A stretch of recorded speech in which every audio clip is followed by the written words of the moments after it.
உள்ளே எவ்வளோ சாஃப்டாக வெளியே கிரிப்ஸியாக இருக்குது.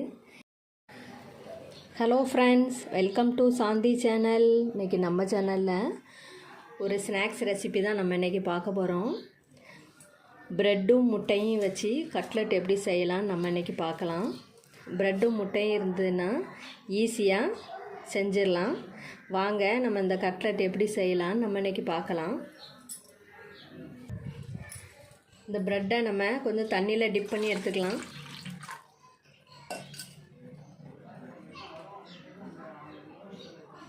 இந்த மாதிரி டிப் பண்ணி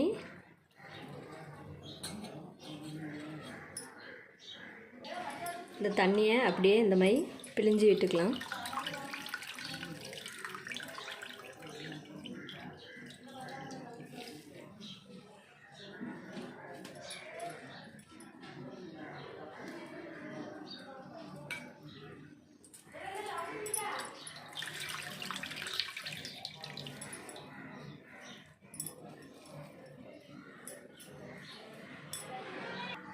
இந்த ப்ரெட்டை அப்படியே நம்ம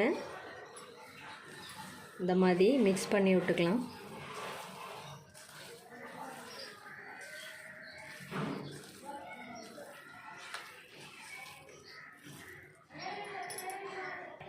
இப்போ இந்த 2 முட்டையையும் இந்த கேரட் சீவரை துருவில் வச்சு நல்லா துருவி எடுத்துக்கலாம்.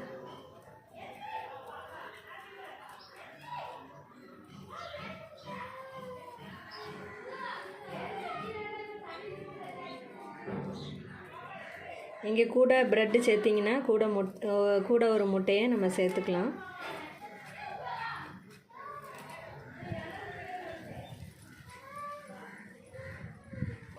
இது கூட பொடியாக கட் பண்ண பச்சை மிளகாய், பொடியாக கட் பண்ண கொஞ்சம் வெங்காயம் ஒரு கையளவு இருந்தால் போதும். பொடியாக கட் பண்ண கருவேப்பிலை, நீங்கள் மல்லி இலை இருந்தால் ஆட் பண்ணிக்கலாம். என்கிட்ட இப்போ மல்லி இலை இல்லாததுனால கருவேப்பிலை மட்டும் நான் ஆட் பண்ணிக்கிறேன்.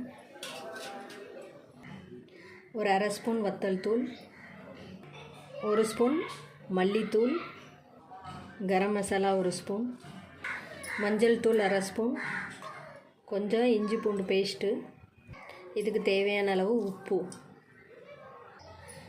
2 ஸ்பூன் கார்ன்ஃப்ளவர் மாவு.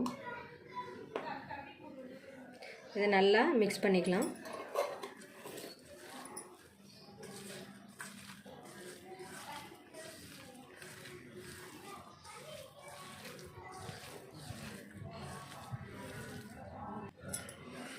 இதை நல்லா மிக்ஸ் பண்ணியாச்சு. இப்போ நம்ம கட்லெட் ஷேப்பில் பிடிச்சிக்கலாம்.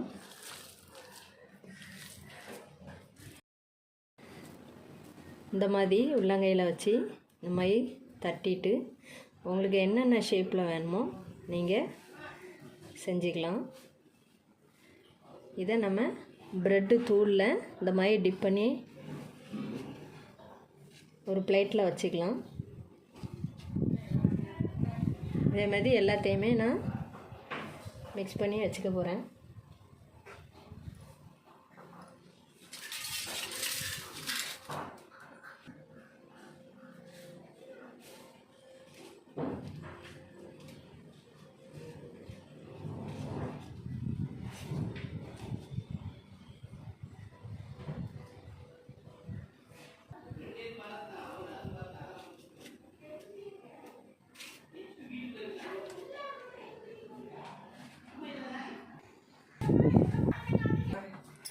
இப்போ எல்லாத்தையும் ப்ரெட்டில் டிப் பண்ணி வச்சாச்சு.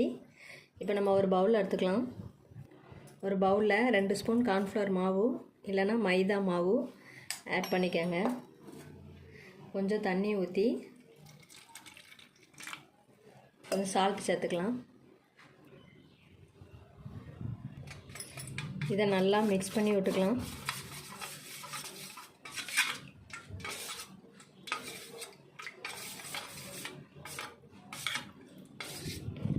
இப்போ நம்ம இந்த ப்ரெட்டில் டிப் பண்ணி வச்சுருக்கிற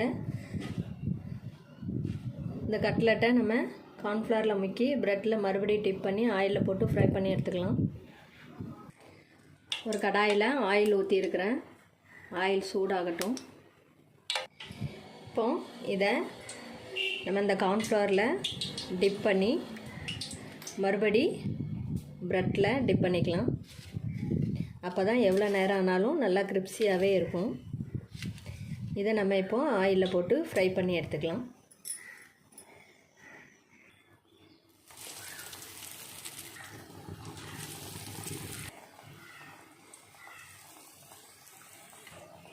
கேஸை சிம்லேயே வச்சுக்கோங்க. இதை அப்படியே மெதுவாக திருப்பி போட்டுக்கலாம்.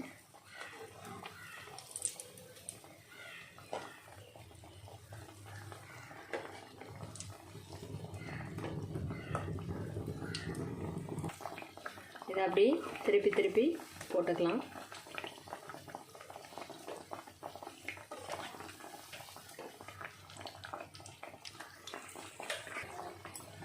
இது நல்லா ஃப்ரை ஆயிடுச்சு. இதை நம்ம இப்போ எடுத்துடலாம்.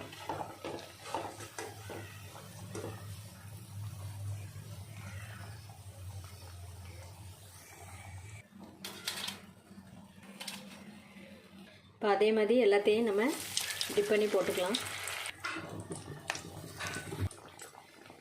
இதையும் நம்ம அப்படியே திருப்பி திருப்பி போட்டு எடுத்துக்கலாம். இது எவ்வளோ நேரம் ஆனாலும் கிரிப்ஸியாகவே இருக்கும். டேஸ்ட் ரொம்ப அருமையாக இருக்கும். இது நல்லா ஃப்ரை ஆயிடுச்சு. இப்போ நம்ம இதை எடுத்துடலாம்.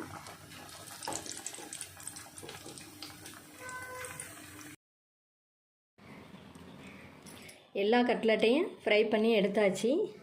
பாருங்கள், பார்க்கவே எவ்வளவு சூப்பராக இருக்குது. ப்ரெட்டும் முட்டையும் இருந்தால் நம்ம சட்டுன்னு ஸ்நாக்ஸ் செஞ்சிடலாம்.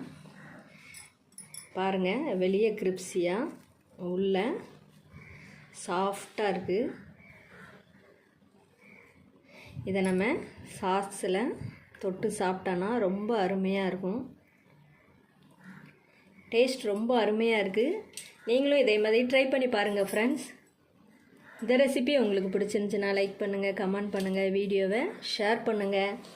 நீங்கள் நம்ம சேனலில் நிறைய ரெசிபி இருக்குது. நீங்கள் அதை பார்க்கணுன்னா சாந்தி சேனலை சப்ஸ்கிரைப் பண்ணிடுங்க. சைடில் உள்ள பெல் பட்டன் கிளிக் பண்ணி வைங்க. அப்போ தான் நான் போடுற ஒவ்வொரு வீடியோவும் உங்களுக்கு உடனுக்குடன் வரும். தேங்க்ஸ் ஃபார் வாட்சிங் ஃப்ரெண்ட்ஸ்.